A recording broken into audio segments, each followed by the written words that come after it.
kami, mahasiswa dari Universitas Negeri Medan, dengan program studi Pendidikan Guru Sekolah Dasar tahun 2021. Nah, adapun tujuan pembuatan video kali ini adalah sebagai tugas proyek dari mata kuliah pembelajaran kreatif dengan dosen pengampu yaitu Bapak Septian Prawijaya, SPD MPD.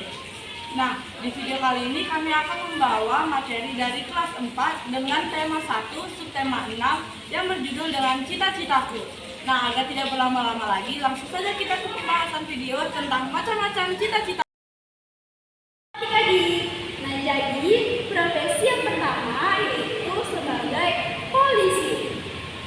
Polisi adalah aparat penegak hukum yang ada di negara kita. Sebagai penegak aparat hukum, seorang polisi memiliki peranan yang paling penting di setiap negara yang berdaulat. Seperti gambar di samping ini. Seorang polisi mengemban tugas utama yaitu bertindak tegas dalam menghadapi kejahatan dan pelanggaran demi menjaga keamanan dan ketertiban masyarakat yang ada di negara kita.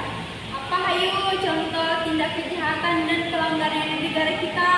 Yang pertama itu tindak kejahatan seperti copet, mencuri, dan bertindak jahat terhadap masyarakat dan mengganggu keamanan. Yang kedua itu adalah pelanggaran hukum. Nah, jadi pelanggaran hukum itu ada seperti melanggar lalu lintas, melanggar hukum tertib, ataupun melanggar aturan yang ada di suatu daerah. Kemudian, seorang polisi juga memiliki tugas utama pokok lainnya.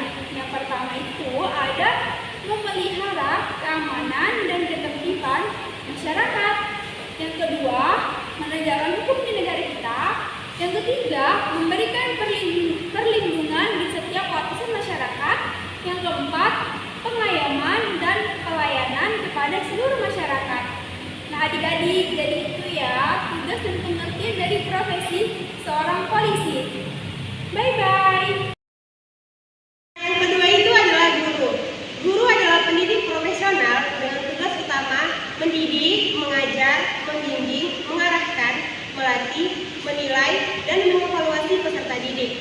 Peran ataupun tugas guru dalam pembelajaran meliputi yang pertama guru sebagai sumber belajar, maka gurulah yang menjadi tempat peserta didik dalam menggali ataupun mengambil pelajaran.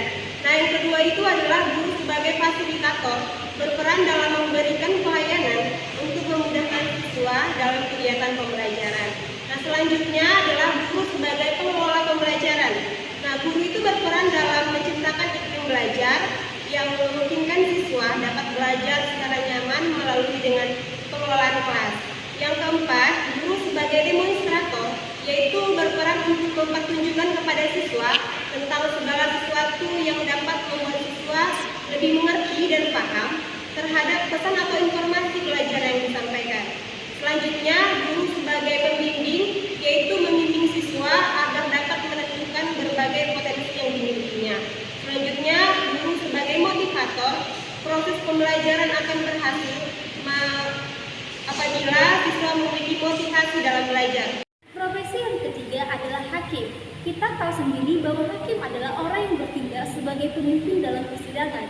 Seorang hakim biasanya menjalankan tugas peradilan atau yudisial di lingkungan peradilan umum, peradilan tata usaha negara, atau peradilan agama. Tugas utama hakim adalah menerima, memeriksa, dan mengadili, serta menyelesaikan semua perkara yang diajukan kepadanya. Wewenangnya adalah menyelenggarakan perkara mulai dari menerima, memeriksa, sampai dengan mengadili perkara yang masuk di pengadilan.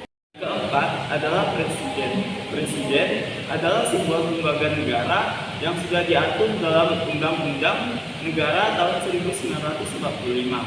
Nah, adapun pada undang-undang tersebut, presiden disebut berkedudukan sebagai kepala pemerintahan dan sebagai kepala negara. Adapun tugas-tugas dari presiden. Nah, tugas-tugas dari presiden itu yang pertama, dia sebagai kepala pemerintahan. Sebagai kepala pemerintahan, yang pertama tugasnya adalah mengajukan rancangan undang-undang kepada Dewan Perwakilan Rakyat. Kemudian yang kedua, menetapkan peraturan pemerintahan. Selanjutnya yang ketiga, mengangkat kemudian dan memberhentikan menteri-menteri sebuah negara. Nah, selanjutnya ada juga tugas presiden sebagai kepala negara.